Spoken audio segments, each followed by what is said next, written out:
Hello and welcome to the Changeling venue, Living World of Darkness. Yep, still can't give a proper intro without fucking it up. Anyways, today's scene takes place in the back room of Vixen, where Charles and Maxine await Nathaniel and Misha's arrival so that Charles can educate. We'll say that they have arrived earlier. Yeah. Sorry, I've already fucked up my train of thought, so please take it away, Charles. The question is, who's arrived earlier, Maxine and Charles, or yes? Words are gone. Words are gone. Well, that's fine. I'll take over. Thank you, keeper of the diamond word. Cheers, cheers. Charles is there, swirling a wine glass here. To be honest, it's come to this point where Vixen is one of the few places he keeps coming back to, and he'll actually order things from. It's probably the one place he comes back to every so often and buys things from. And he's got a plate of hot wings in front of him while he's waiting, and he's dipping it in like several different sauces. There's of course the typical like blue cheese. There's also ranch. They also managed to convince them for like some honey mustard and a few other things that may not pair exactly well with hot wings, but he's there. He's got them. He's got a Thousand Island dressing, and he's dipping those hot wings in them. So Maxine's just going to be like giving him a weird look as he dips, buffalo wings in honey mustard and other flavors. Making a face. Why do you do that? Why do I do what? As he goes ahead and starts chowing down on one of them. Mix just all the wonderful flavors together in what I can only assume is a delicious cacophony of chaos on your tongue. Oh, sometimes it's actually quite disgusting. But to be honest, I much rather actually experience it. Because you know what? It's a pale reflection. It may be a pale reflection of what wonders there are out there back home. But at the very least, I get to experience every single moment of it. Oh, says as he starts going here. Don't recommend the Thousand Island dressing, he says, as he dips it in again and keeps going for it. So what I'm gathering from all of this is that you really want me to cook again.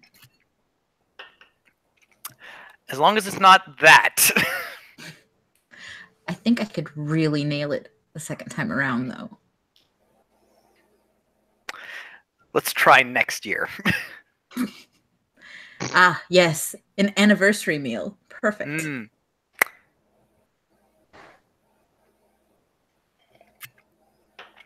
So, just to clarify, it's Nathaniel and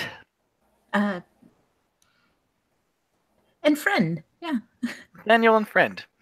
Yes. Very evasive about this friend. No.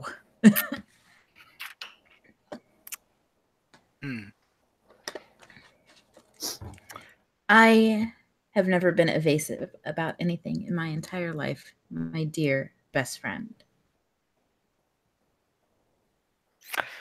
All right. Mystery guest will be a wonderful addition. I'm looking forward to this surprise with breathless anticipation, he says, as he starts dunking the hot wings into the balsamic vinegar. No! That is so No! That is a crime. That is a crime. I am calling the cops on your ass right now because this is some heresy taking place. We need some Spanish Inquisition in here. You know what? Everybody you can't stop me. Everybody expects Warhammer, Commandos to show up. No one expects the Spanish Charles Inquisition because nobody expects the Spanish Inquisition. Nobody expects Charles to be dipping hot wings into balsamic vinegar, and yet here we are. Here we are. Do you have a diamond tongue as well? Do your taste buds not work in this bullshit? What the Oh no, fuck they is work. this? They work wonderfully. It's just he enjoys the sensation, as good and bad as it is, except for one thing. Come on, let me tell you about my best friend. If you want to try and stop this atrocity, you guys better enter the scene soon. Speak of the slua shuffles on inward. With his little spidey companion on his left shoulder. It's the Slua Shuffle. The Slew Shuffle. It's gonna be the hit. It's gonna be a hit next year. This summer. Coming Not to a the dance Skyrim- floor near you. Skyrim shuffle, it's the slua shuffle. But yeah, no, he'll enter Vixen.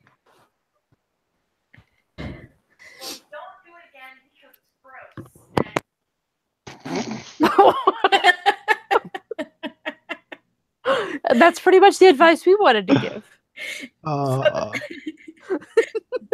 It's not even the first time that's happened. I'm just gonna have Misha sort of slide in, right behind him. But she's actually got some food and stuff in her hands. She's carrying, somehow managing to juggle a plate of nachos, with everything on it, a water, and a cup that actually has a lid and a straw in it. And yeah, she's kind of balancing all this crap. Plus, she has her usual bag, her usual tote bag over her shoulder. So her arms are kind of full. Nathaniel and mystery guest, welcome. Please sit down. Maxine will stand to offer help to Misha. Yeah, no, she'll just kind of give you the suspicious look, and be like, "Are you trying to steal my food?" Of course, I am nothing more than a rapscallion and scoundrel. Well, at least you admitted to it. Honesty is the best policy for a puka. I find that it keeps people from being frustrated. She just shrugs like this is a normal conversation. Nathaniel, are you hungry? No, I just had a honey chicken. Thank you. Oh, well, very well. I will then forgive me if I don't offer you any of my buffalo wings, he says as he starts dipping it into the Caesar. I need a drink. Good news. We're at a bar. Yes, well. Do you enjoy that? With drinking? Oh, no. He's talking to Charles. He's like, this, it's hit or miss. Regardless, I get to experience it.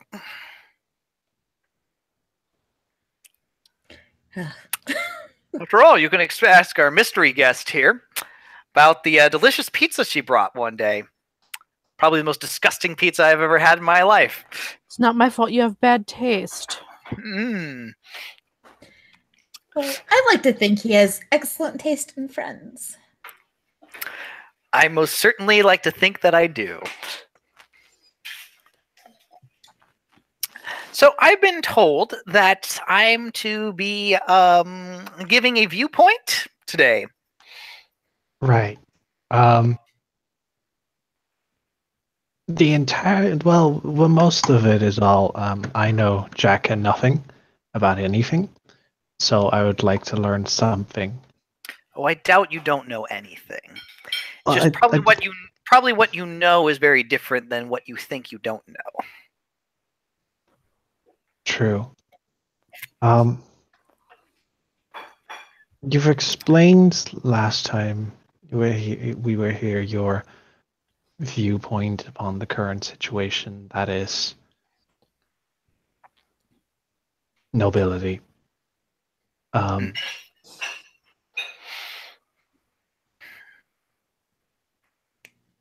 But I wanted to ask you specifically, what is a she? What is a she? Oh, that's a very... Now, I'm going to ask a question, and I mean this very sincerely, Nathaniel. Uh-huh. Do you mean what a she should be, or what a she is these days? Both, if possible. I will start with what they should be, and I will end with what they are these days. Although I will forewarn you right off the bat, the second half might be colored by my own opinions. Take that as you will. A nod. The she are, as you and Maxine and Misha here, and every other changeling in this world and still stuck in the dreaming or in Arcadia, are children of the dreaming. Every one of us represents a dream of some sort. Some I can't pretend to know, he says, and he specifically looks at Misha since he doesn't. He's only recently encountered Puka. Not Pukas. Selkies. I am. Clearly, this wine is hitting me harder than I thought. Anyway, he's only recently encountered Selkies since he got here. Within was it? It had been in over 6 in-game months. I think so, yeah. Yeah, Jesus. So, regardless, so they're, but others all had their roles. All of them in the encapsulating the some aspect of the dreams of humanity and what the dreaming decided they should be. The she are the dreams of nobility, of leadership. They were the ones the dreaming decided when should encapsulate the noble light, those guiding hands, the enforcement of law, of society, and organization. And in some respects, the dreaming put a lot more of its own love into making the she. It's a fact. He says as he holds up his hand that the dreaming indeed put a great deal more favor in the she than most others. However, of course, the purpose of the she was to lead, to guide, to be the ruling class. But leaders evolve. The type of leaders change and situations change. However, the she were born from the era of kings and queens, divine right, which is why the dreaming put its favor on them, because that was the thing at the time. God dictated who was the king, who was the queen, and how the lineage went down. So, what does that mean for the rest of the changelings, or the rest of the dreaming? Well, the dreaming says the Sheed are the rulers, from God to king and on downward. Now, the Sheed have always, the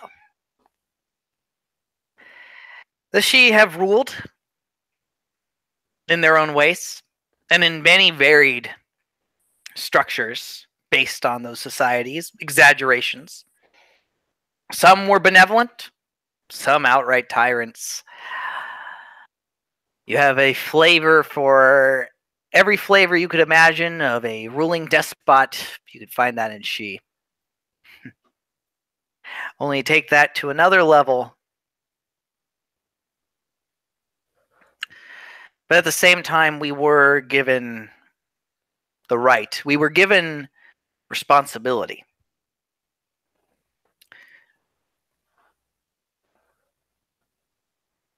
To look over and rule, to shape, and to elevate, to create a land of dreams. Organized and structured, maybe, but still a place where dreams mattered. No matter how small or insignificant they may seem. Everything had a place.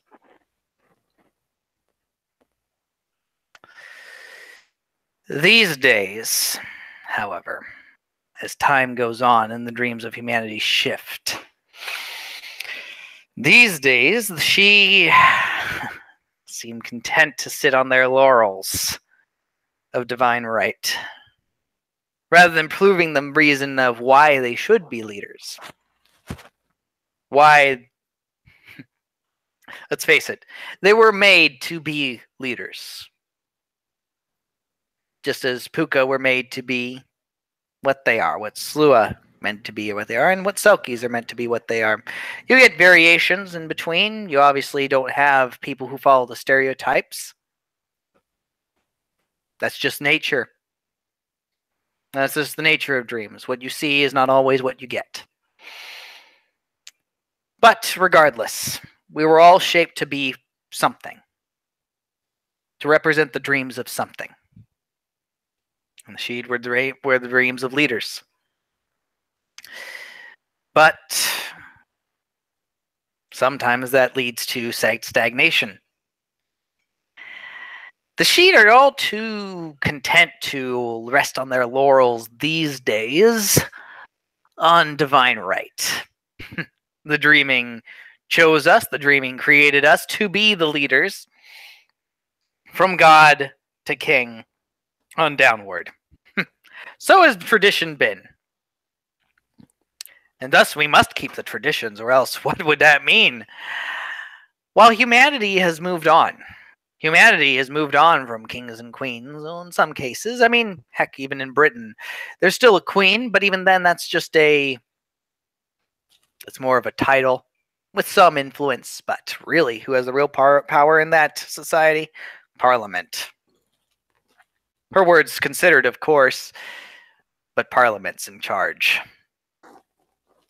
We are not living in an age of kings and queens. We are living in an age of democracy. We are living in an age of republics. We're living in an age of fascists, dictatorships. We are living in an age of presidencies. We're living in an age in which what it means to be a leader is not as clear-cut as divine right.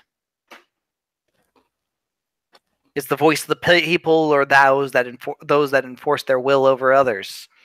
Through force, through guile, or sometimes through compassion. The She are stuck and have no interest in changing. Because as long as the dreaming loves us more than it loves everyone else, we are apparently worth being the ones in charge.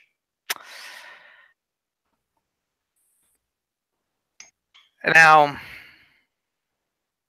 not sure if you can tell quite by my tone and my distaste for this latter half of this conversation. Because I look at my siblings and I hear what they do and I see what they do and I find it so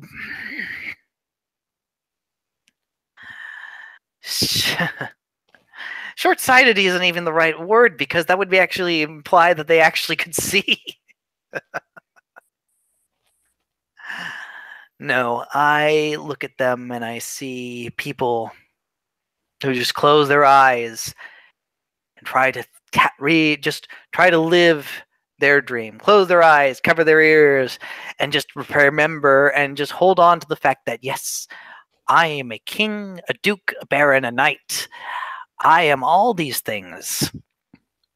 It doesn't matter that the world's moved on beyond me.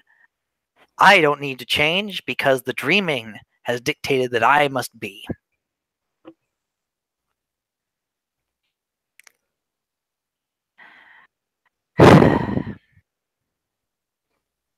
I'm a exception as far as the avoid of the opinions of most. Do I feel that I could lead? Perhaps. After all, I was made to. But I think it's more interesting these days to see this change come about, this change where we have democracies, republics, parliaments, heck, even tyrants, or dictatorships or fascism. We have so many wondrous viewpoints and conversations to have, but we're stuck.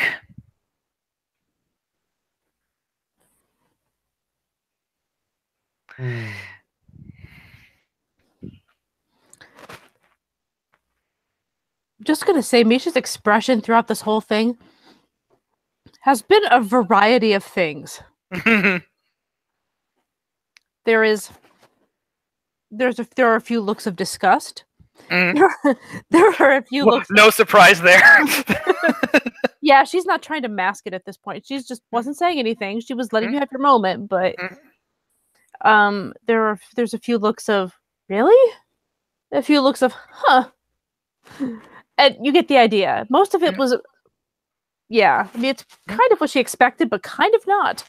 She's a little surprised. And if she wants to P&E just to make sure that he's like being honest the whole way through, she's more than welcome to. He has been. I feel she would be. I feel she would actually do that based on their relationship. This is of course. Likely. Let me set up in Discord. Yes, please. Sorry. Seems like for a changing world like the dreaming, you're pretty stuck in their ways.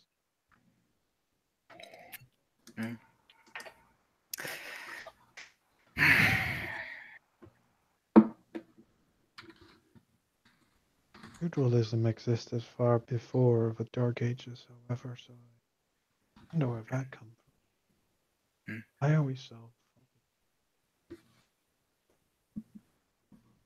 I got 0 successes, so I think you're fantastic. Well, I mean, he seems like he's being sincere enough. Yeah, basically. Go on. Stay icy. Yeah.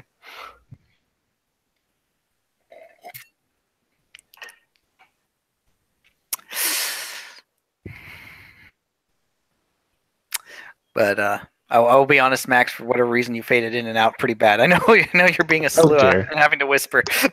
But... How's this? Okay, that's better. Yeah. Okay.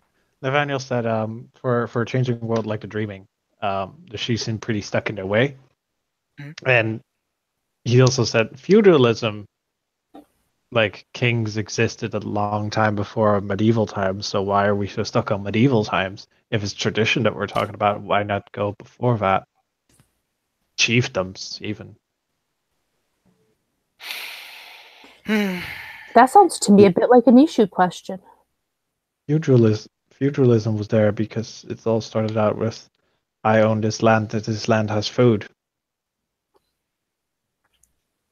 As I understand it, that is a similar idea to where the issue come from. But I obviously am not an issue. I wish I could remember more.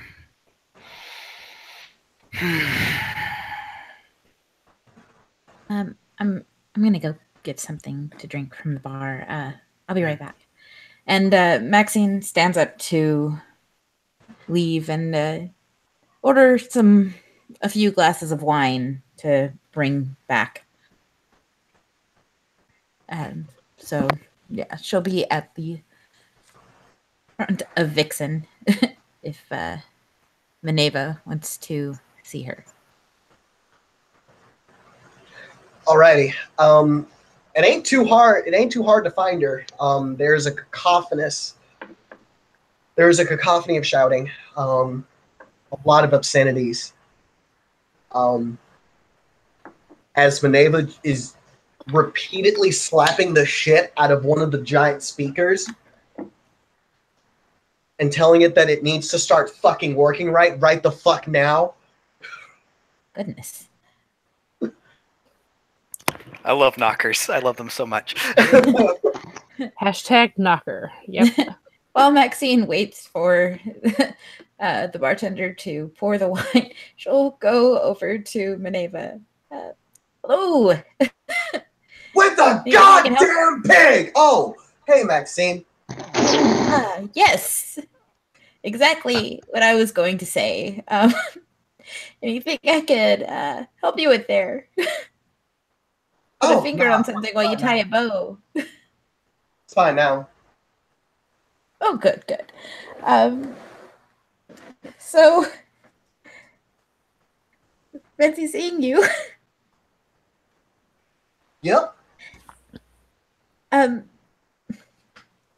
a couple of us in the back room if you're all done here with your setup. Oh, yeah, sure, fuck. Yeah, we're enjoying quite the history lesson, she says, and moves back to go retrieve the glasses of wine. Actually, sorry. No, you keep going if you're going to say anything more before getting back into the scene. Yeah. She'll pick up like the 4 glasses of wine, like holding them between her fingers. Are you thirsty? Fuck. Yeah. Shouting took a lot out of me. Oh, No, okay. I keep shouting. And she like holds up the wine glasses. Wine or something else? Hook a bitch up with some ginger ale. Do you have any bitchy ginger ale? She asks. Like, heck, we do. We have DDs all the time. So. And so yeah, she'll order the ginger ale, but her hands are still full, so she'll just kind of like point to the glass with her head. There, feel free to join us. And she'll,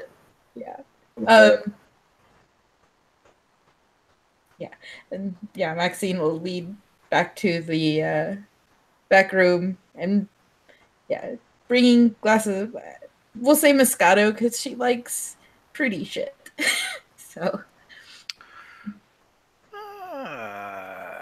And so, she'll set down the glasses. What's up, bitches?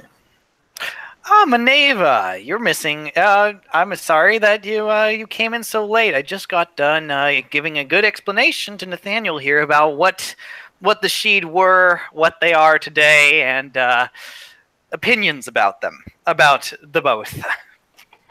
So you were talking about how the elves used to be fucking elves, how they're still elves now. The only difference is they wear more ties. That's not really the words he used. Well, that is an interesting spin to put on it. I'm an Ava. Hey, Nathaniel, how the fuck you doing? I'm good. I had honey chicken today. Bitchin'. Hey, man, I wanted to apologize to you about the shit that happened last time I saw you, alright? That's all right. You were not the one that was perpetrating the act. I'm the one who did already apologize. Yeah, Misha just looks sheepish and nods to Maneva. Yeah, Maneva don't look like super judgy. Like, once she hears that it's cool, then she'll just kind of raise her hands and be like, all right, I just want to get that out there. That's all right. I have asked to not let it happen again, or to not suddenly do such a thing again. It won't happen. Not from me. Never ever again. Just so I fucking know, are you not cool with any touching? I would like a heads up first. So okay, I will warn you first. I got you. Throws a thumbs up. I'll ask your permission first. Yep. Consent seems like such a mandatory thing. So, yes, something along those lines will definitely occur. I appreciate Well, that was also what I was going to go on about. These days, especially with the sheet, Charles suddenly goes right back into it. He was talking about that. And it seems actually a real point of anyone, you don't need to roll perception. It seems to be a real point of contention, is these days, the she seem to think, rather than actually rule by example and stuff, they feel they have to actually, rather than actually prove themselves to be competent leaders, they feel, oh, we have the power, we might as well just sovereign someone, or, just rather than talk it out or prove the reason why they should be the leaders that the dreaming says they should be. Oh, no. Good, better to rest on your laurels and just throw your power around these days.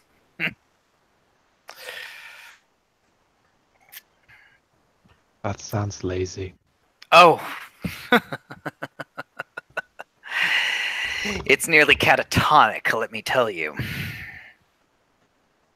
Meanwhile, they're fritting about doing parties. And don't get me wrong, I enjoy a good party and having a good time. But even then, they should have their purposes. There's nothing wrong with the party. It's just there's other shit to do with our time besides that. Exactly. The toddler of Count X has spoken first words kind of party. Oh, by the way, since y'all are some of my best customers, I want to throw this out for you. A bitch can heal now. So, if you ever need medical attention, I don't know if any of y'all can heal yourselves, but I can give you the hookup. Aha. Lovely. Someone has spoken with Spring. That's wonderful. Yeah, it wasn't that fucking hard. Oh, y'all are still talking about magic, and meanwhile I'm just here. What is everything? Well, we'll do our best to try and give you, well, I can't promise everything, but I will give you what I can. I mean, I don't mind. It's You haven't Still- learned any magic yet?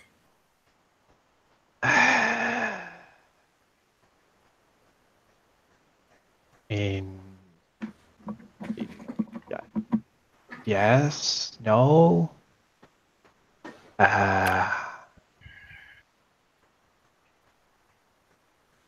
Head tilt?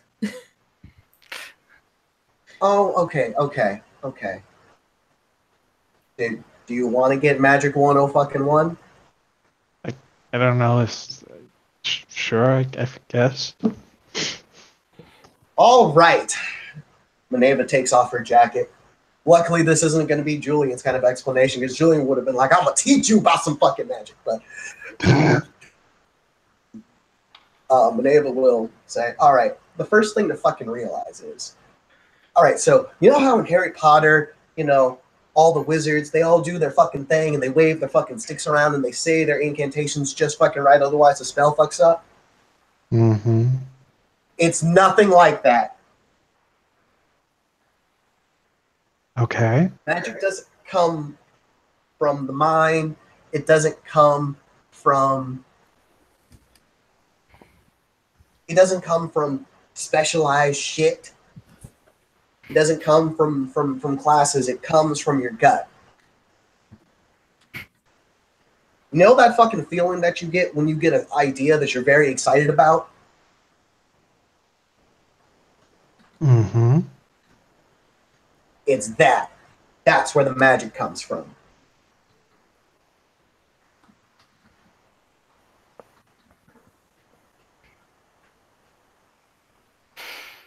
So, like, you kind of just want to do something and it happens? A little bit of yes and a little bit of no. It does take. Oh, No, Go ahead. please. No. I insist. okay. Think of it more as you have a feeling, and you need to be able to focus that feeling into something specific, rather than let it just fly out.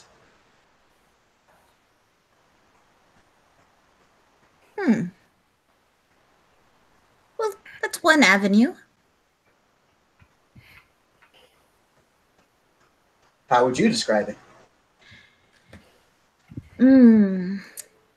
Coaxing the magic out with a good story, or luring it with an inviting puzzle. I mean, it really just kind of depends on what tickles your fancy.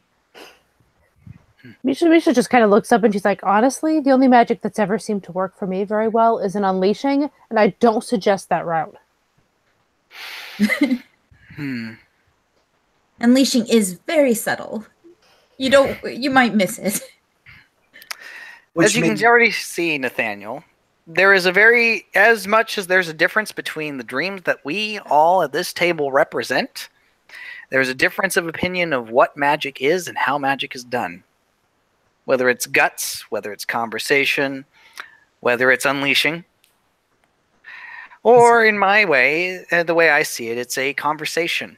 An understanding of the true nature of the world and its narrative and being the writer of it. All this talk. I mean, we could... Well, you like talk, he says, and just kind of... gives like a weird face of like... Yeah. I mean, have you seen magic in action? All I know for sure is that I once wanted to hide and the shadows came wrapping around me. That's a very, very good start.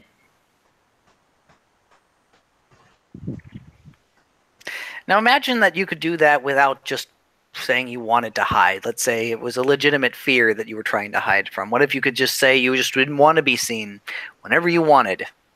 You could do that. That power is in you. And it's only the first step.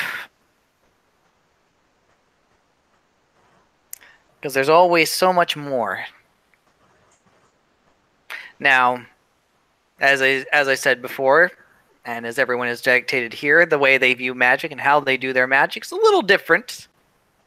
But regardless, there are certain structures that can be understood, and we call them arts.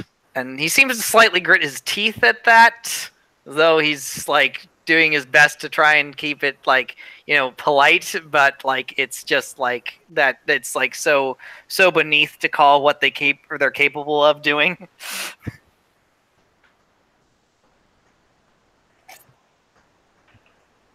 Certain agreed upon methods, so to speak. Guidelines. Paths. Mm-hmm. Paths up the mountain, so to speak. There's several different paths up the mountain, but some are a little more familiarly walked upon. And so I guess then unleashing breaks the guidelines. They do indeed.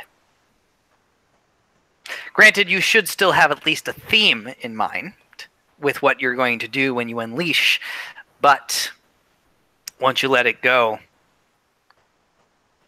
the magic either overruns you or you manage to ride the wave, as the surfers say. That just sounds dangerous. It's exceptionally fucking dangerous. It is really good for interior decorating. Which is why, if you were to do that, you always have to focus the feeling. Never just throw caution to the wind and go all out with it. I mean, sure, there's emergencies, but... There's emergencies, and then there's when you have little choice left. Yeah. Look, I've only fucking unleashed one time. And that was when I was fairly certain that if I didn't, everybody was going to die. I've tried twice. One time succeeded, and I thought everyone was going to die, including me. I never have. I made a tree. I made it rain so that the fire didn't burn us to death in the theater. I obliterated an aqua bear with my fucking finger gun. Oh, that was you. Oh yeah, that was me. That was quite the treat. There was a dark trot opening in the theater. Something to do with the fire and some chemicals and a bunch of crap. Yes. How is that going? He says as he slightly turns towards Maxine. What, are you trying to make a dark trot, Maxine? Oh, of course. I mean, I know so much about what she says. And well, she seems a little confused. Oh, I don't know. If you would notice this, you probably would have noticed this before. Maxine isn't wearing that medallion anymore. Which medallion? The one that we were given at the library. Oh, okay. Yeah, she took it off and in kind of a argument with. So yeah, she doesn't have that on anymore.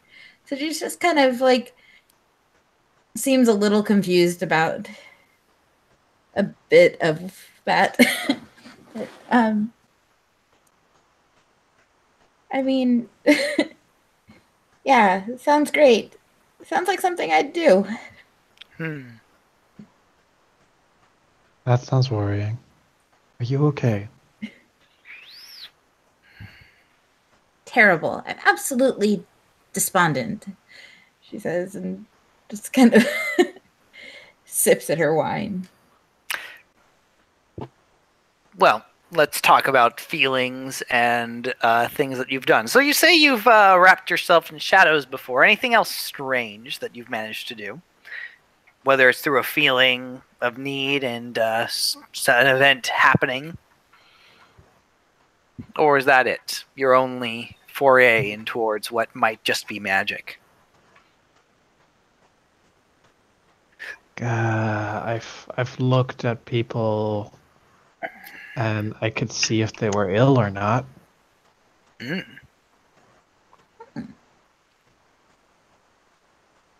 That's really interesting, actually.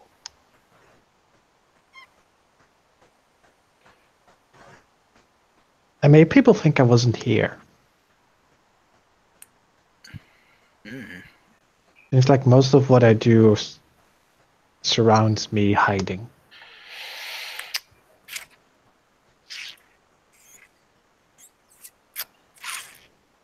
Oh, then.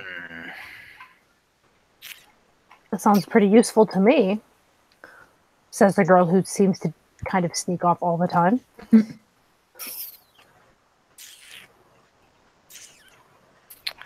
Sounds like you've taken at least a few steps around the roads of autumn.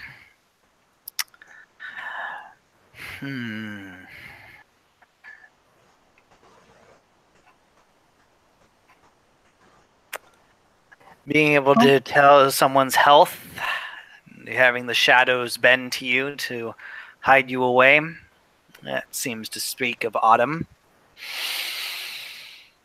The other one, though.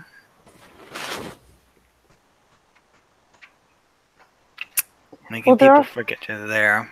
I'll say there are a variety of things that you can learn besides that.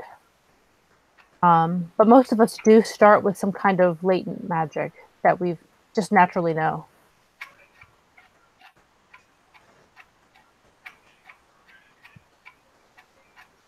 Well, naturally know, or perhaps learned on a previous go on this grand merry-go-round called life. Yes. I mean, that's also a weird thing, right? So, sometimes I have flashes to myself, but not here.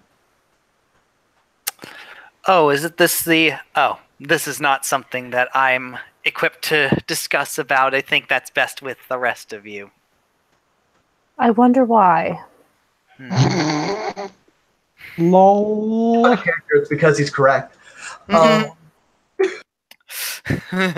Yeah, that was what Misha's one. She kept everything to herself. That whole spiel, but finally something came out. Yeah.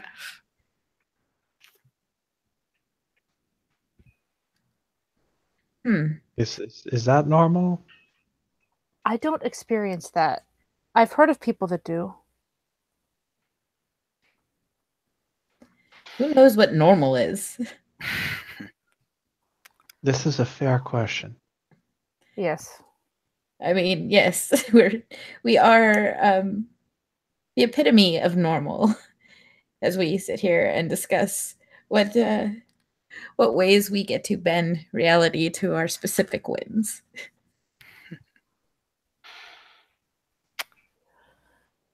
I mean, I would say it's not out of the norm, at the very least. It's something maybe you could put some thought into, or I don't know if you can you might be able to do some research and track down a little bit more information, perhaps. By that I mean like maybe some history books or something. If there's any telling things that you can see. No, it's just me. And I don't remember. It's very hazy. Well, think on it more. Maybe more will come to you. It might tell you something more about yourself. In theory, all of us have, except for him, as she, kind of angles a thumb towards Charles. In That theory, guy. This guy. fucking guy. This fucking guy right over here. That's pretty much the implication. Yes. Yeah. All of us except for him, have all been around more than once. I know for a fact that my soul has, and I'm sure the rest of us have too. That sounds.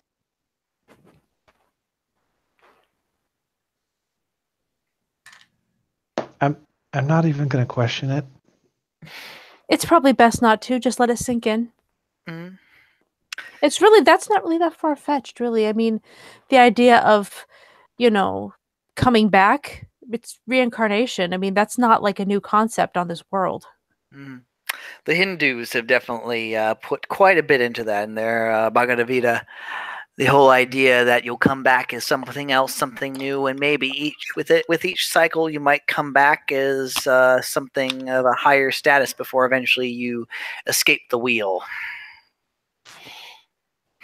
I mean, that's not exactly the same, but certainly it's not a new concept. No, it's not.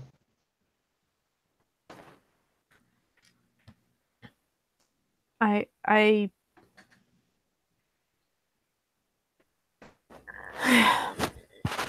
It's just you seem to have more connection to yours than maybe some of the rest of us do. He kind of just shrugs like, wait. I don't know. I know nothing. The only thing that I can say is like it's trying to remember back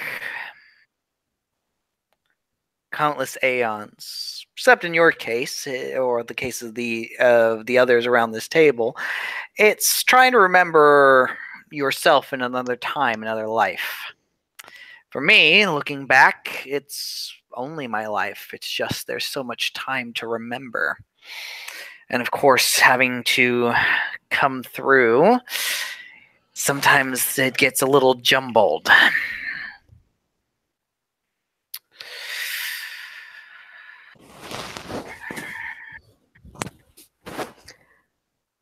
Because we're part Fae, part human? Yes. Yeah, we are definitely part human. There was a life before my chrysalis. Same as there was a life before yours. Mm-hmm. And you still remember that life, therefore the human is still there.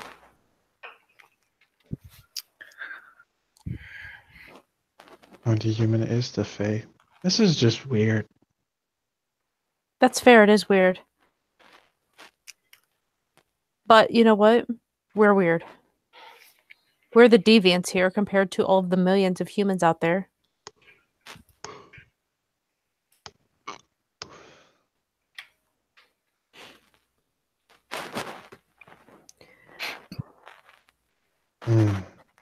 If you wanted to learn more magic, you could.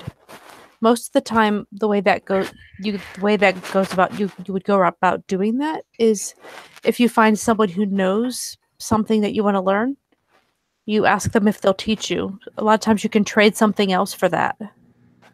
We do like to cut a deal. This is true. He grins like, yeah. The Fae do like their deals and promises. Mm-hmm. Indeed. I am It's all planning on about visiting. learning. Go ahead. It's all about learning to cut a deal that won't burn you in the process. Well, I am planning on asking Dessa to use her library. It wouldn't hurt to, at the very least, go, with some sort of... I mean, she might just be kind and let you do it, but it might not hurt to go there with maybe something that she might enjoy, like a small gift or something. I can get her tacos. She might enjoy tacos. I'm not really sure about her taste on tacos, but I don't know anybody who doesn't like them, so...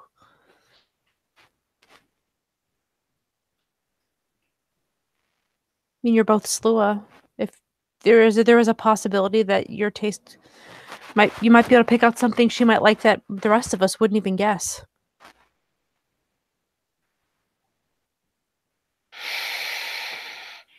I suggest a bowl of strubworm. That is a quite exotic dish, at least in the Slua culture, and oh, but they don't have strubworm here, do they? There's a royal sneer. Strubworm? Oh yes, strubworm. Thick little buggers, so to speak. Yay big, round. He says he holds up like a very huge finger. Each one of those things can eat through a mountain if you get enough of them in there. But they absorb the nutrients quite well. All the dark and the starlight, and it tastes quite exquisite. Oh, what's that one movie that says it? Lion King, slimy but satisfying. That sounds disgusting. But it wasn't to them. Pumbaa had very interesting taste. Maxine just makes a face of just like absolute disgust at this talk of bug eating and just takes a big Charles's and once again Charles's food tastes seem to become suspect.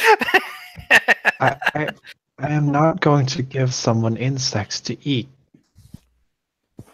Why not? It's a traditional dish. At least where I came from, at least. I guess that's not. That's not here.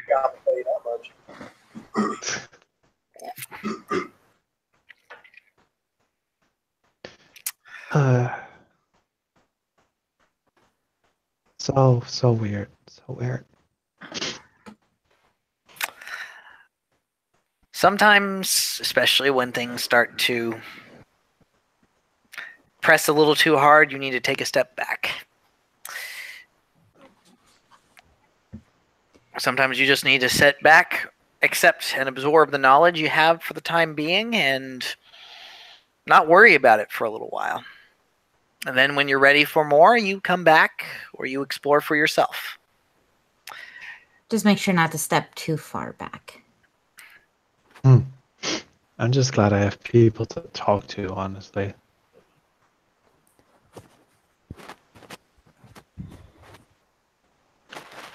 There's a lot of stuff that people may not think to bring up to you, but that you might think of later. You know, like we just don't think about it because it's normal to us. Mhm. But you know, any of us would probably talk to you if you had questions. You're doing so currently. Yes, but I meant later too. True. Yeah, if you have questions, just fucking hit us up. Look, I will. Like I said, we don't have to have every question answered tonight. The last thing we want is your little head to pop.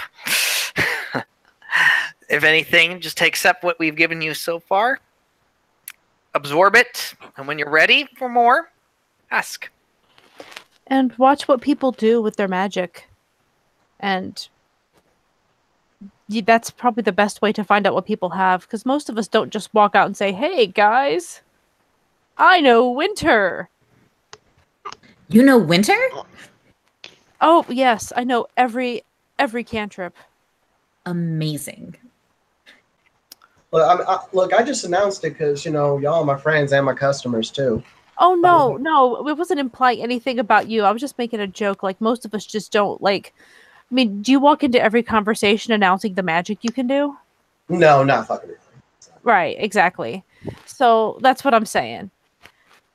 So I mean, unless there's something specific you learn about that maybe you want to learn, then you might be able to start asking around, like, "Hey, do you know anybody who knows this?" Or "I'm looking for someone who knows this," and you might just run into the right person.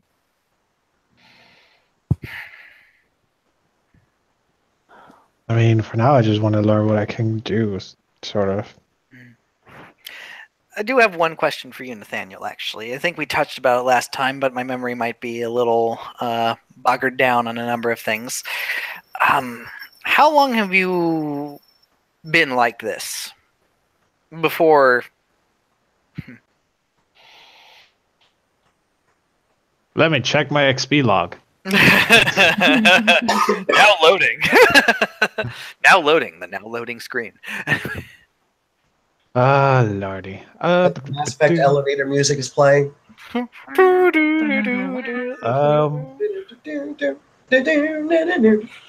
Just around early October. It was during a vacation in Tampa, and then a week later I came back here. Ah. Oh, goodness. So we were some of your early exposure then. Yeah. In fact, you were the first. Oh, sweet Lord. Well, I apologize ahead, but I apologize late for that. Then, as a community, it is our responsibility to make sure that you are educated before your year and a day from October. A year and a day? Yes, It's a we're very... traditional thing. We are nothing if not traditional and poetic. Although I will mention this. A year and a day is the traditional time to be sane. However, if you learn more quickly, there's no reason why you might not be able to find someone to do it for you. As long as you're able to take on all the responsibilities for yourself. What is saning? That is a combination of many things. And Charles sort of leans forward. That is a moment where you are considered an adult, or rather your own person, as far as changeling society. Hence the reason why we usually wait a year and a day when it comes, or at least I understand the changing way a year and a day. It's not something that's commonly done really all that much anymore back in Arcadia. Although the occasional new dream pops about and you have to go through it. But ultimately what it is, it's a moment where you reconcile between who you think you are, what you believe yourself to be, and what you really are. It's the moment where you discover your true self, your true essence. As of right now, you're very much confused within these two states between your humanity and this new self that you're rediscovering. What the saying is that moment where you find the middle. No, not the middle. The middle isn't the right word. You find the true self between the 2 points. The Nathaniel and the other you blend into this one singular truth of self and dreaming and purpose. You find you in all sense of the in all the sense of it means. Your true name. For a true name holds true power, my friend. And once you know that, you master yourself. And you become so much more than you are now.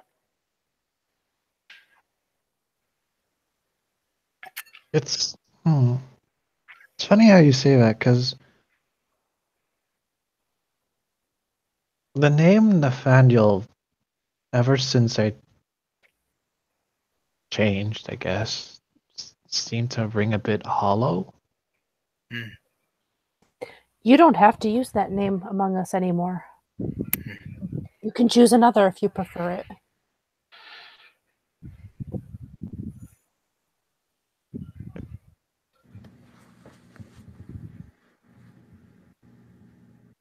Have you ever had in your rememberings, in those strange dreams of yourself yet not, have you ever thought you heard yourself be called something that seemed more appropriate?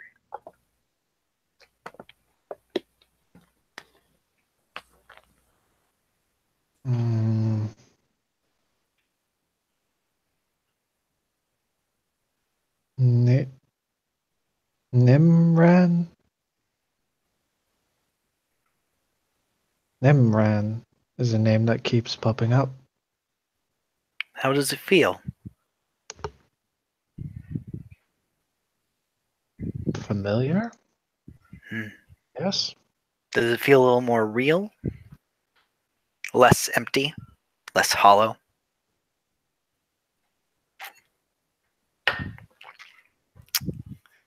It feels like a name that has gone through more than the name Nathaniel. Nimran is probably the name of the face side of yourself, of that nature. It's not your true name, but it's the name that you've had many, many times.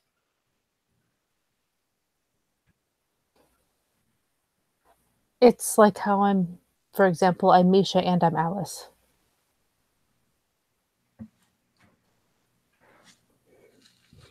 Alice is my mortal name. Misha's my fae name. So what are all of your names then? Not your true names, of course, but Just gave you mine. You can find it all over my business cards at my shop. To be honest, Nathaniel, I much prefer, especially in like this in public, that you just call me Charles. I enjoy being Charles. It's fun to be Charles. And plus, it leads to a lot less confusion in public when people need to call me something. They can just call me Charles. In court or a more formal setting, I would prefer that you would know me as Carraris. But don't worry too much about it. Just call me Charles. Cara, what that tongue twister. Charles it is. What about you, Maxine? She kind of touches her chin for a moment and, well, I usually don't go around sharing my fae name, but If considering you... no, it's I can try. You seem like the sort who can keep a secret, right? My name has been seen in shining glitter lately. Nice to make your acquaintance formally. Alas, Orisei.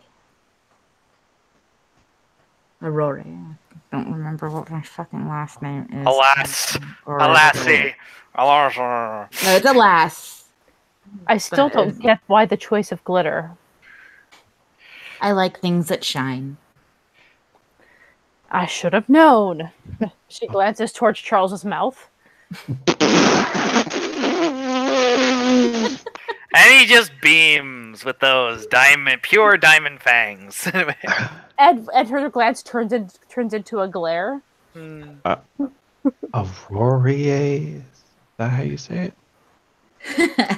God damn it, why are you asking me the one I forgot how to pronounce? Alas. I thought it was Alas. Alas works. Yeah, just call me Alas. Last names are so... the thing you use when somebody's in trouble. And I'm never in trouble. I don't even have a last name for my Fae name, so... What about you, Minerva? Well, I don't remember jack shit of my stuff. So, yeah, my name was my first name. I do have a fucking surname, though. I picked a surname because I thought it was bitchin'. It's Rye. Rye. Yep. Minerva Rye. Okay. I guess I am Nimron Arnie? Arn? Only if you want to be. I don't know yet. Maybe that might take a little more time. Yeah, let it settle on you. See if it really suits you. I myself never had a last name. I only had titles.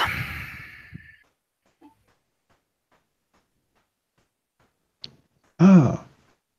Kind of like Cetra. Oh, never mind. It's just someone from a game. Did they have many? Oh, so many. Tell me, what titles? I'm curious. Oh boy. Hold on. As he Googles. You know what? This fills an entire page. He spills off a list. At least give me one or two. I don't. Cetra the Imperishable, King of Kings, Lion of the Desert, Ruler of the Glorious Sun, Wielder of the Golden Spear, Devourer of the River of the Dead, etc., etc., etc., etc.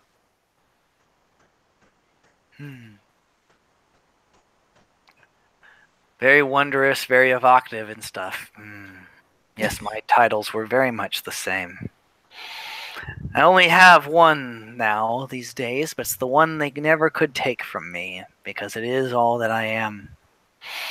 For I am Kararis, the keeper of the diamond word. Though once I was also known as the dancer of the crimson field, the marquise of the black tome, and the beast of the sealed chamber.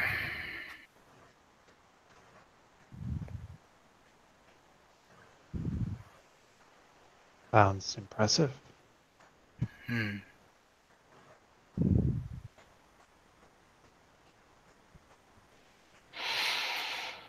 very much were. Alas, though, at least I got to keep the most important one.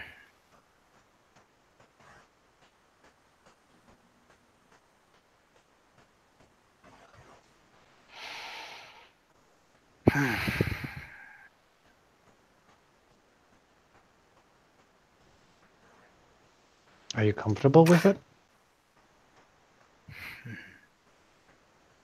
It's everything that I am and more. How could I not be comfortable with it? That's good, I guess.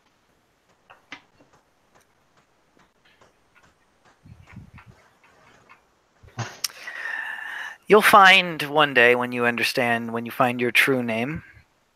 Of course, Makararis, Keeper of the Diamond Word, is not mine. But even then, that title still encompasses a great deal about who I am, what I represent, what I mean to the dreaming in this world, both here and beyond. You'll find that your true name very much fits the same role. It's you. And everything that you are. But that's not something easy to just claim for oneself. There's a reason we take so much time to help you understand, to prepare yourself, because to know your true name means to know every aspect about yourself. The most beautiful parts, the most disgusting, vile parts of yourself. The truth is not easy to accept. But you must be open to the best and the worst parts of you. Because that's what your true name is. It's everything. Is a true name actually a name, or is it more like a presence or a sound? That depends. I have known true names to be a name, a word. I have known a true name to be the sound of a wave crashing against the stars. I've known that sound. I've known a true name to be essentially a pictograph. And yet, those who see it know how to say it, despite the fact that it may not make any sense. A true name is you. In whatever strange, beautiful way it is.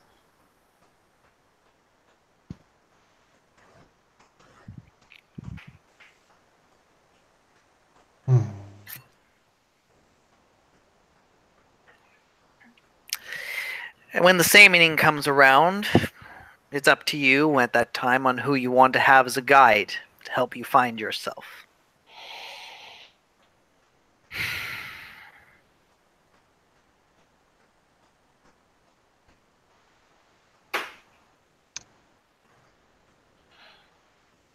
Okay. Sounds like a lot to think about. It is indeed. Although,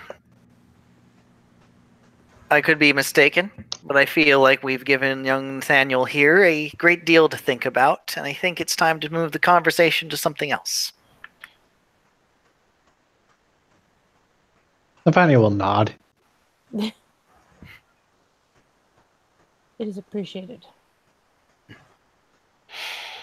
Thank you for your patience. Of course, we were all young once. Once. I was gonna say, wait, what? Well, I was only ever young once.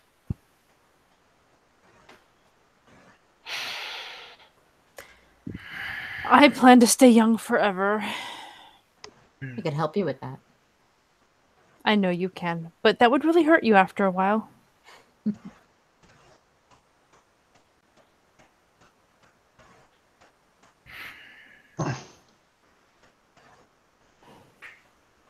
Nathaniel will kind of just sit in a chair and start drinking from a wine.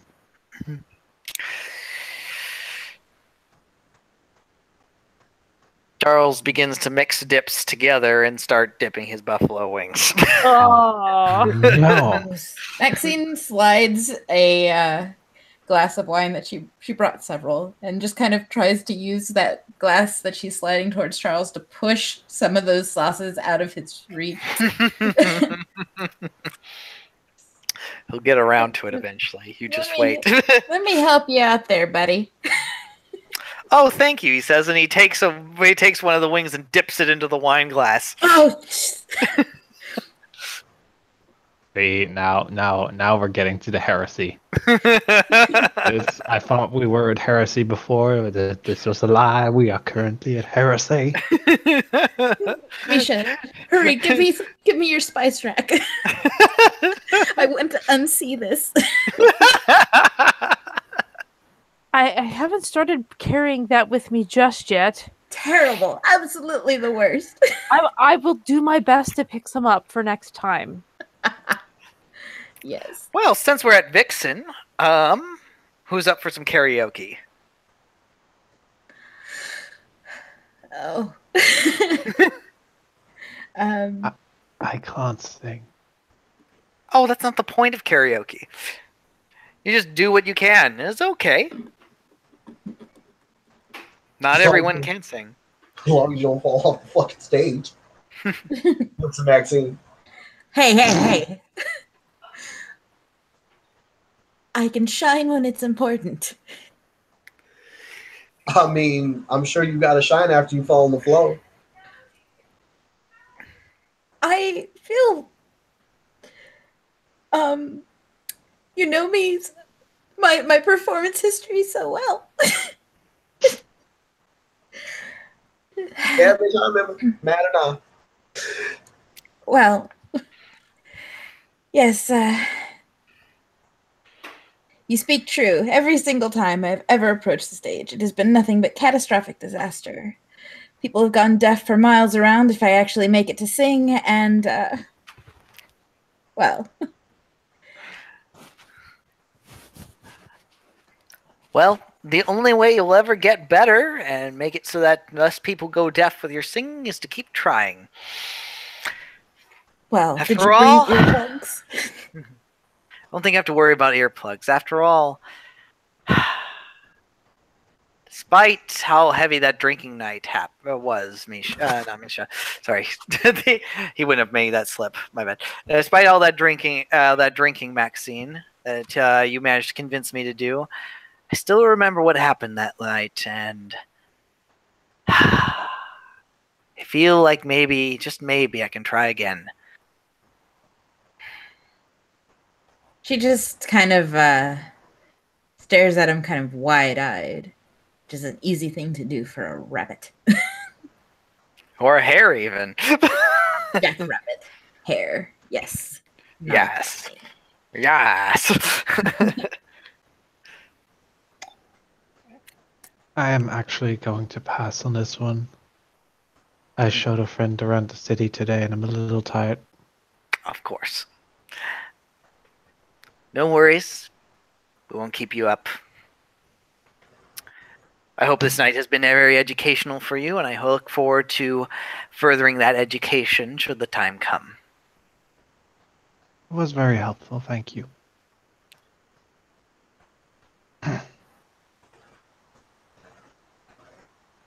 See y'all later. Good night, Nathaniel. Good night, Nathaniel. As Max signs the fuck off. Have a good night, man. See y'all.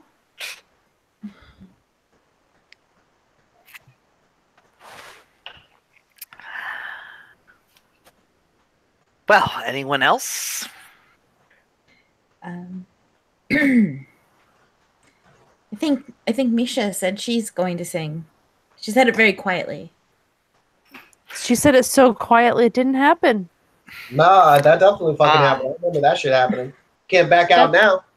I actually can't. I mean, I just had all that she points to the cup that nobody's actually questioned what was in it.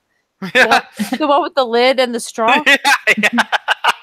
I just had this entire chocolate milkshake and I'm all phlegmy now. Dairy, I can't do it. Oh, if I can sing to the stars, well, nearly blackout drunk, you can sing well with a phlegmy throat. Or Alas. we could get... She turns her head. Or I could go and, help Brent close the store down. Store? Hmm. Oh. Has your business expanded? No. I just hired someone. So he is currently there. It sounds like to me that your business has expanded because you have someone else working under you. Well, I have actually Brent and Mandy, but Mandy's, well, she's kind of part-time, only a couple of days a week and special occasions. Your business has expanded from pictures on Facebook. Congratulations. You actually have a store or something running at the very least. It's an actual store, and she'll pull out right up until that last fucking part. Yeah, like she's just kind of like looking puzzled at this whole thing. Like, how could he not know since it's in ads and stuff? But you think he reads the newspapers? I don't know. She's because this is business. Mm-hmm. So and nothing else. So therefore, she will reach in her pocket and hand him a card. Your business card has definitely improved since the first one you gave me. He says as he's looking at it, Calypso's Grotto. Mm-hmm. Well, I'll fulfill my promise, as I said, and I'll make sure that I what is it these days on Twitter? You blast it on social media. I think that's the phrase. Is blasting a positive thing? I guess so. At least in this context, make sure it gets out there. The word is said.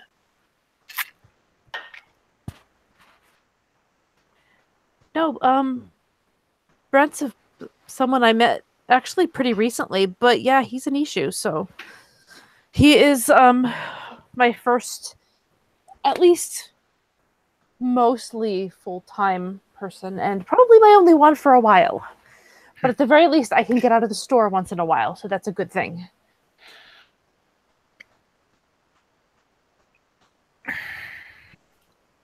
Well, I will put out a good word one way or another. It's appreciated. As long as the cost isn't too high. Oh, I already promised you I'd do it. She nods, but I mean, if anyone wants to peony that, it's possible to find out that she doesn't remember this.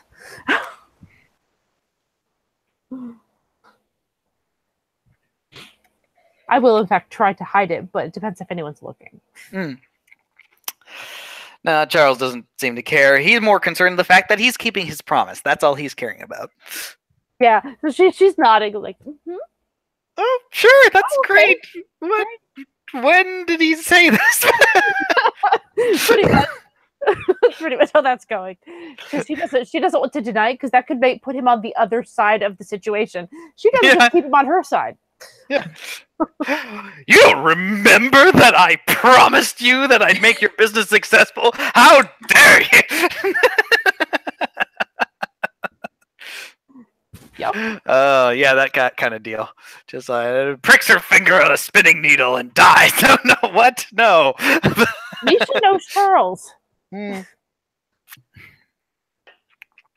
it's not like they're BFFs, but she knows him. Yep, she's got his number. But yeah, he's a nice guy, and I think he's gonna work out pretty well. And I kind of like helping a little bit. Well, kind of. I know a lot of poor artist types, so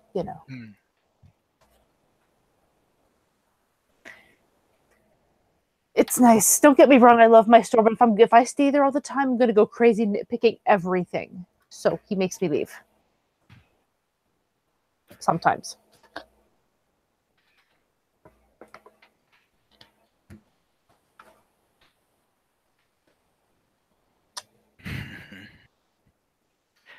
Well, if no one else is going to go to hit the karaoke machine, I guess I will. I've been having an itch recently, and a song in my heart, so to speak. As he starts to wander out in the direction of the karaoke machine, leaving them, that might be where I'll exit the scene. But I will make one performance roll here, just to see how well I do. 1, 2, 3, 4. 4 successes. Not bad. No, it's pretty good. Yep.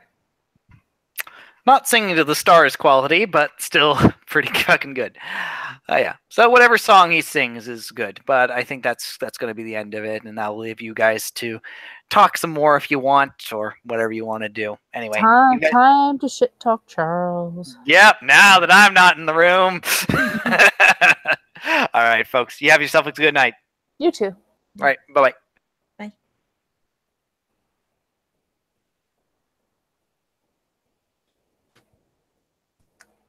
Right. Yes. That was exciting. I didn't realize he had so many questions, though. Nathaniel. Yeah. It's unfortunate that some of us can slip through the cracks. Well, it's not like he has a specific like mentor or anything, right? So we just kind of got to make sure he's taken care of. Yeah. It's for the best for all of us, really, to make sure that... I mean, it's not like... I mean, when it happened to me, my dad was right there, and he taught me stuff, and then his friend took care of saning me. It was quite a while since I've been well, I've been what I am since I was a kid. So it's been a while since I've needed a mentor or anything of that nature. It's only been a year for me.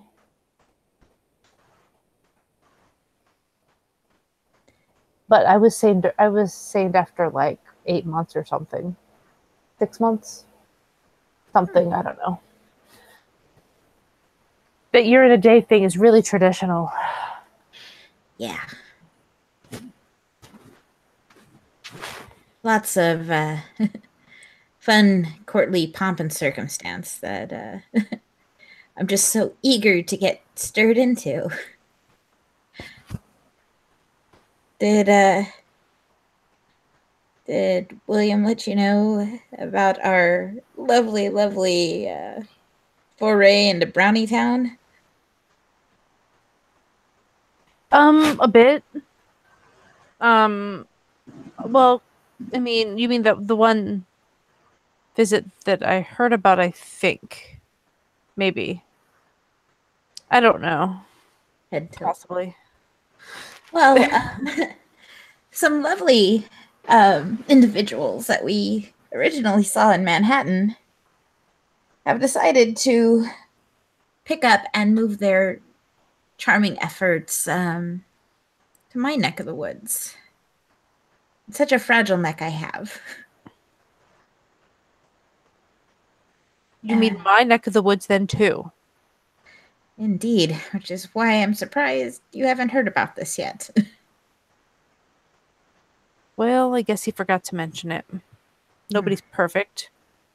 Least of all him. But anyway. I'm just kidding. She gives a shrug. When they were in Manhattan, I moved my oath mate to where I could keep an eye on him. Though I wonder, when I finally let him know what's about to come raining down around our oh-so pointy ears, what his response will be. It's true. Do you think he's going to drag you off to Manhattan? I would be incredibly surprised if that were the case.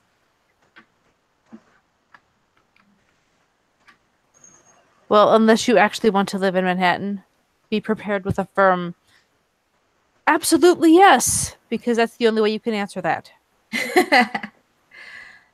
Well, I think there's a lot of answers between yes and no that could probably fill in as well. But yes, but if you're going to be firm,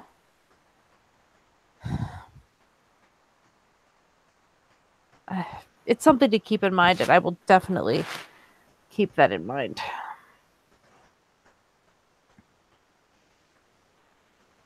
If I see anything, I'll let you know, obviously. But I assume you will too. Of course. And let me just mention, there's no way that any of my friends are going to possibly drag me away from Brooklyn. No. Well, if we can't all slumber party at whatever Charles is hiding in Manhattan, then I guess we all have to stay here. Imagine me in Staten. Ugh. I mean, once in a while, yeah, okay. Once in a while, it was. I mean, I don't mind sharing time, but I mean, that's where Hall lives. But it's a lot easier for him to travel than me.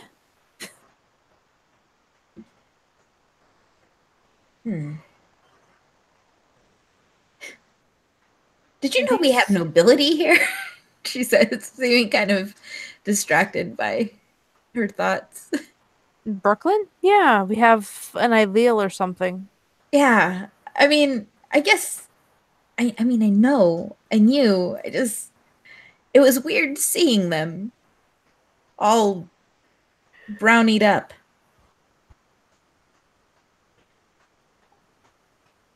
They invited us for snack time.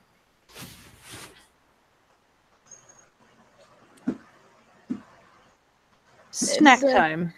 Well, yes, in keeping with the tradition of the highest order here in New York City, when death comes riding through the village, they just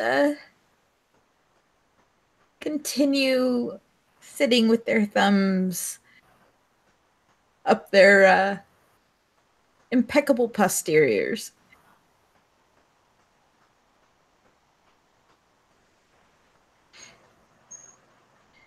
We went to deliver a warning, and because this is the most appropriate response, decided that a pink flamingo ball will be had.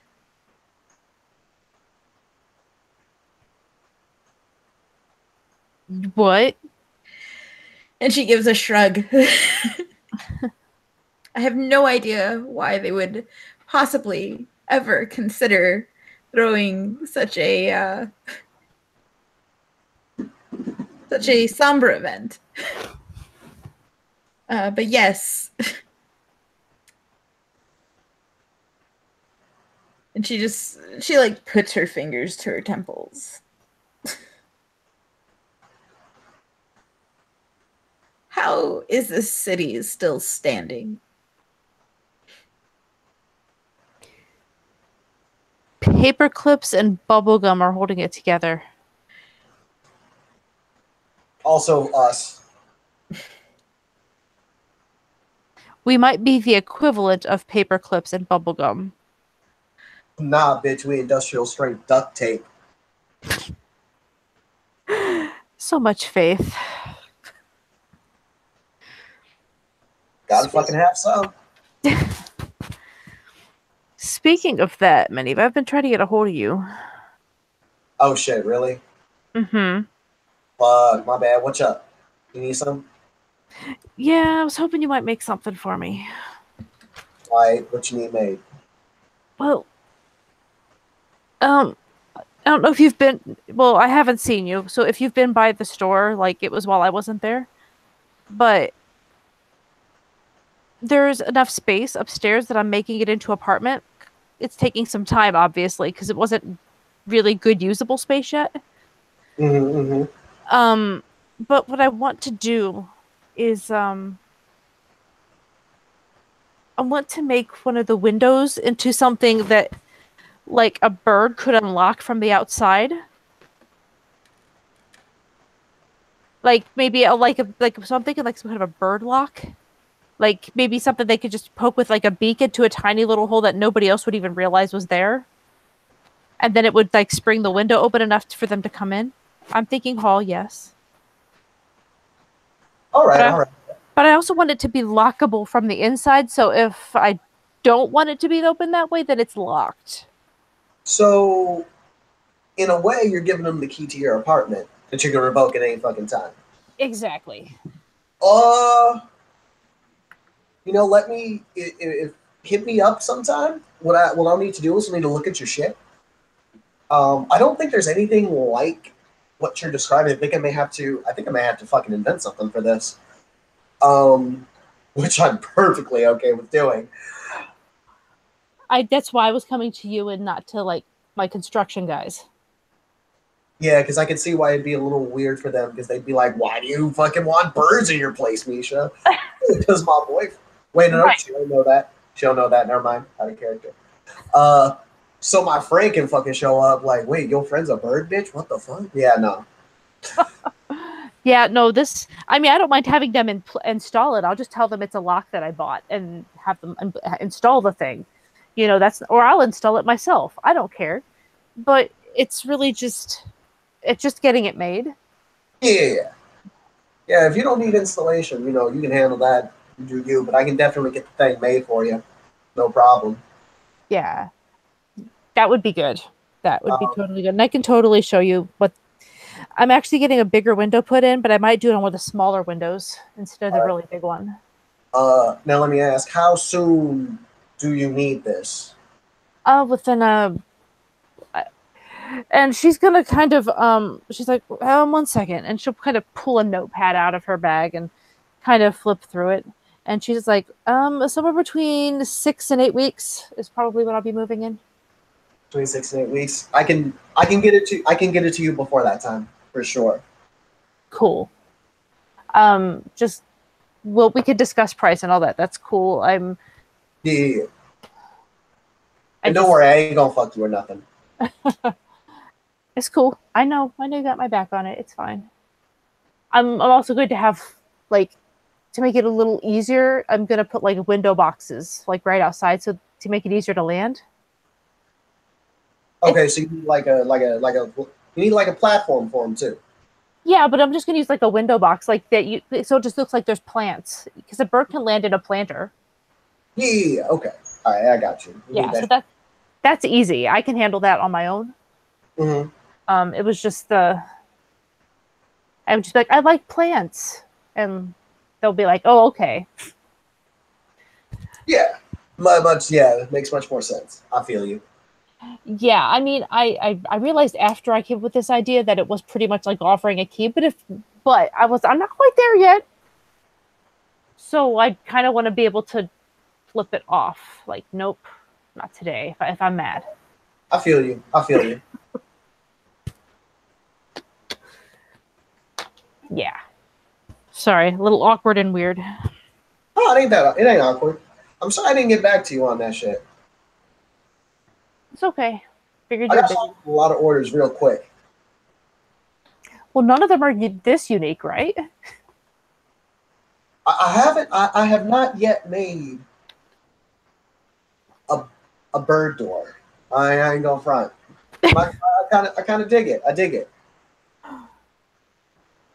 What can I say? There's a seal that lives there, and she happens to be dating a bird. Just like the classic story. Okay, cool. Okay, I heard just like the classic story. What did you say, Tim? Oh, Maneva just said, "Oh, so y'all are fucking cool." Yeah, I guess. My bad. I figured last time I saw you, I was like, "Oh, they probably doing a thing." Okay. I didn't ask about it because it wasn't that big a deal. But congratulations. I don't know how long it's been a thing. Sounds like it's been a thing for a while, which means I'm either blind or y'all keeping it on the DL. Either way, congratulations. It was never a secret, but at the same time, we were just having fun keeping it to ourselves and letting people figure out what they wanted to figure out. I feel like that was Hall's initiative that you was also down with going with. It's easy to turn everything into a game with him. I bet it is. She just grins. Doesn't say anything else besides that. But yeah, girl, I got you.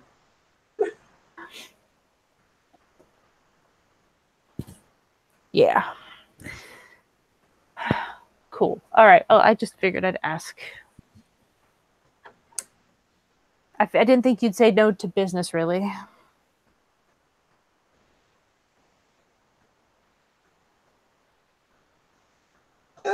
Pretty fucking much not. I mean, you're not asking me to, you know, make a bomb and plant that in the freehold. Oh, isn't that such a common request, though? Hey, but No.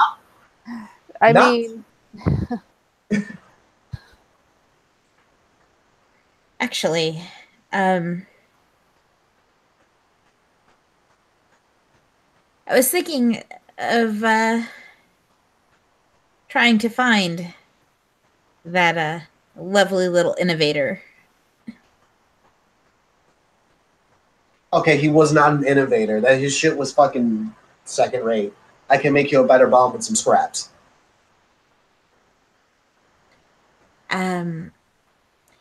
While I appreciate that offer, my pursuit is a little more aggressive in nature. Oh, we coming for that ass? Whose ass? Ah, bitch, keep going. Well, as you know, I've been dabbling in arts and crafts. And I am thinking of making an offer to try and tantalize our dear alcohol-themed friend. Tell me which fucking alcohol-themed friend. We have a lot of those.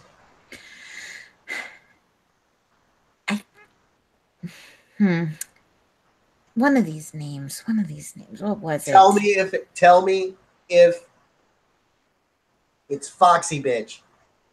She. Oh, of course. Of course, our dear Foxy friend is part-time working as a bomb creator. Yes. I caught her the other day taking a tiny hammer to various missiles to see which ones were duds. I'm just going to say, I think that Maneva and I together could probably pull off a better bomb than her. Unless it's an alcoholic bomb. You absolutely could. Well, you said you're fucking alcoholic friend. I don't know what the fuck you're talking about. Not alcoholic friend, alcoholic-themed friend. Alcohol-themed? I don't give a fuck. I'm just going to say, I kind of feel like we're all alcoholics at this point. There's a reason why I chose not to drink it tonight. Hey, I'm not. I don't fucking drink that much. Ugh, so much alcohol lately. Don't fucking love me. Fuck. Fuck. Okay. I'm not going to ask you any questions. Just keep talking. Yes. So, this alcohol-themed friend seems to be particularly fond of the green fairy. Bitch, are you talking about... No. Absinthe. No. It is a person who goes by the name Absinthe. Oh my fucking god! Damn! Why didn't you just say that? Wait, because she's a puka, and I'm translating. Couldn't just say that. My bad. Because I thought you was talking about some bitch named Cristal, like the champagne. I thought we was dealing with a hooker. Like, am I gonna have to shoot a pimp named Slickback? Because I'm down to shoot a pimp named Slickback. He's a very problematic figure of toxic masculinity in black culture. Anyway. Continue. Maxine's ears just kind of lean back as she's berated about something she knows nothing about. You're just doing the whole blink stare through that tirade. Karina, Maneva looks at them and says, "What y'all ain't? Don't you fucking tell me y'all ain't never seen the Boondocks." I don't watch a lot of TV. Okay, we're watching the Boondocks. Excellent. I grew up without a TV and without cable. It's alright. I got the DVD set. I'll get you a hookup. This will be a fantastic use of our time, especially. I mean, it's up there with eating brownies and planning flamingo balls as and that must be an important use of our time since our Okay. Brooklyn leaders. No. Don't even question the eating brownies. Eating brownies is always worth the time. Yes, especially as the threat of hell is just dancing around us. That's when it's even more important that we have all of the brownies within us by the time that all the hell does break loose. Well, I'm sure that the Baron of Manhattan has your back then. Well, since I live in Brooklyn, I feel safe. Brooklyn, that's what I meant. Sorry. All right. Well, then I guess I just found my new BFF. Maybe I should go make an oath. Oh, well. It is. They are worth their weight in oaths. You would know. Rolled eyes. Right. Okay, anyways, back off the brownies and back off the flamingo balls, and which is crazy sounding, seriously. Or we can watch the Boondocks, or we can go and shoot a pimp named Slickback in the fucking face. Yes, the pimp named Slickback, definitely our highest priority at the moment. Slickback, he's a pimp named Slickback. It's like a Tribe Called Quest. You say the whole thing.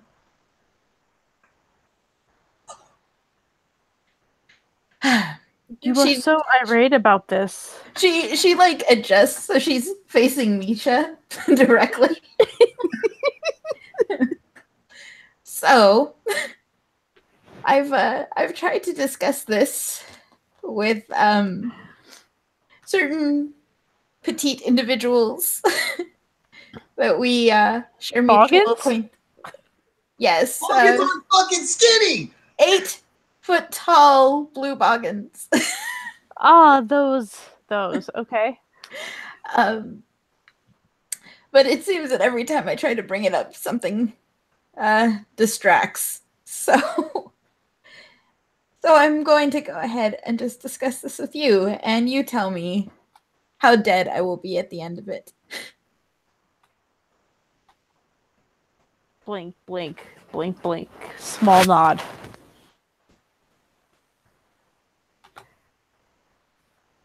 At the end of what exactly? This flamingo ball? And she just like hangs her head. And her ears droop forward. I out of all of that, Misha didn't catch that there was any actual plan. And she's going to reach into her purse for something and just throw something over her face. I want to bring someone out.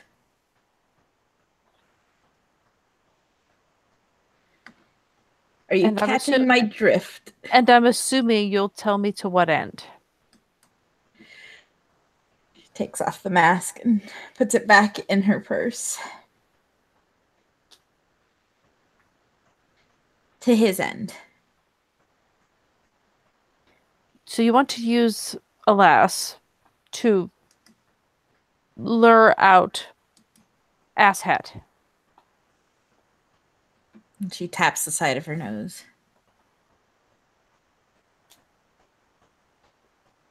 I mean, after all, who better to lure out the devil than the Messiah? Well, there's the Messiah, and then there's the big blue boggin who makes big loud speeches. I think he will be busy luring somebody else. Yeah, that Colin is an intriguing gentleman. The problems do seem to be stacking up, don't they? Yo, do you just want me to make a bomb and get up in Goblin Town's fucking underground to see who the fuck else is selling bombs? Well, they seem to be a little offended at the notion that they would ever keep company with those of absinthe. Are they kids for the Thelaine? She says, like, honestly, a little bewildered by them still. You mean I don't know. You mean fucking goblins or what? Yes. Okay. But look. I Check think I that have to run. roll willpower real quick to make sure I actually said yes. Sorry. No. I mean, Yeah. the name Yeah, was just going to change the subject anyway. Okay.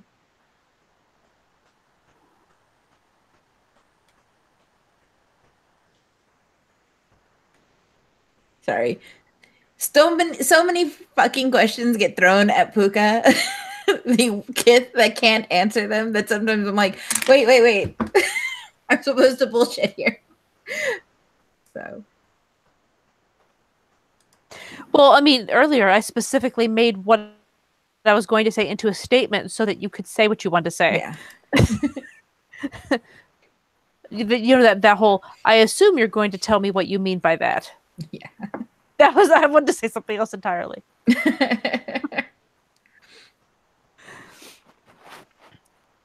Okay.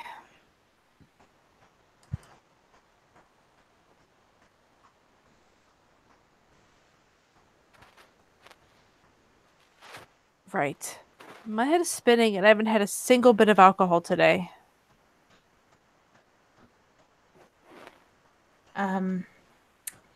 Well, it's because I've been secretly turning your chair very quickly, but so quickly that you haven't been able to pick up on it. I need to learn some stealth from you. From me, she says. Yes. I need to learn to be sneakier from you because you were able to do that and I didn't even notice you doing it. Well, yes. I suppose, I mean, it's not so much stealth as it is just being tricky. You need to learn trickiness from me. I fooled you into thinking that you were staying still with my sweet words and charming demeanor.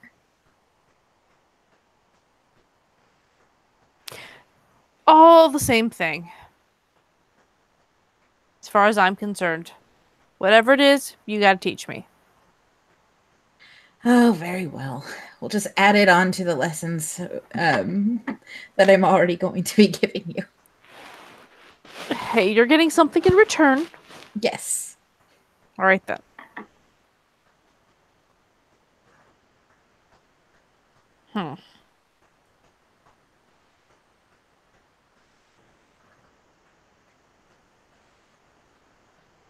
So, So, I guess we should go and watch The Boondocks. We're watching Boondocks. yeah, so we can be familiarized with a pimp named Slipknot. Slickback. Yes. A pimp named Slickback. Yes, that's what I said. That's not what you fucking said, but let's go watch the Boondocks. Misha, is that not what I just said? it's exactly what she just said. Thank you.